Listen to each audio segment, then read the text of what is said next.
दोस्तों इस वीडियो में मैं आपको बताऊंगा अगर आपके फ़ोन में आवाज़ कम आ रही है, आवाज़ बिल्कुल भी नहीं आ रही है, तो आप इस प्रॉब्लम को सोल्व किस तरीके से कर सकते हैं। तो इस वीडियो में मैं आपको उसी के बारे में बताने वाला हूं। तो वीडियो को स्किप बिल्कुल भी मत करना, वीडियो को एंड तक देखना। तो सबसे पहले तो आपको ऊपर की तरफ से स्क्रॉल कर लेना है और आपको यहाँ पर ये वाला ऑप्शन देखने को मिलेगा। अगर आपका ये ऑन होगा तो आपको इस ऑप्शन को ऑफ कर लेना है। तो इससे भी आपकी जो आवाज़ है उसमें प्रॉब्लम आ सकती है। उसके बाद आपको क्या करना है, आपको चले जाना है अपने फ़ोन की सेटिंग्स में। तो जैसे ही आप सेटिंग में आ जाओगे उसके बाद आपको स्क्रॉल करना है, आपको नीचे की तरफ आ जाना है। नीचे की तरफ आने के बाद आपको यहाँ पर ये वाला ऑप्शन देखने को मिलेगा, साउंड एंड वाइब्रेशन। तो आपको साउंड एंड वाइब्रेशन वाले ऑप्शन में क्लिक कर देना है। अब जैसे ही आप क्लिक कर दोगे तो यहाँ पर आप देख सकते हैं मेरी जो मीडिया की आवाज़ है वो थोड़ी सी कम हो रखी है। आपको इस तरीके से इसको कंप्लीट कर लेना है तो ये प्रॉब्लम आपके यहाँ से सॉल्व हो जाएगी। उसके बाद रिंगटोन वाली जो वॉल्यूम है अगर आपकी वो भी यहाँ पर कम हो रखी है इस तरीके से करके,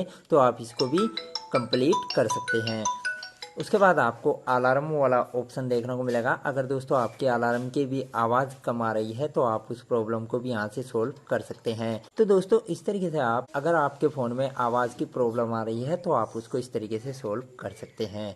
तो दोस्तों वीडियो पसंद आई तो वीडियो को लाइक और चैनल को सब्सक्राइब जरूर करें। तो चलिए दोस्तों मिलते हैं नेक्स्ट वीडियो में, तब तक के लिए आपका बहुत बहुत शुक्रिया।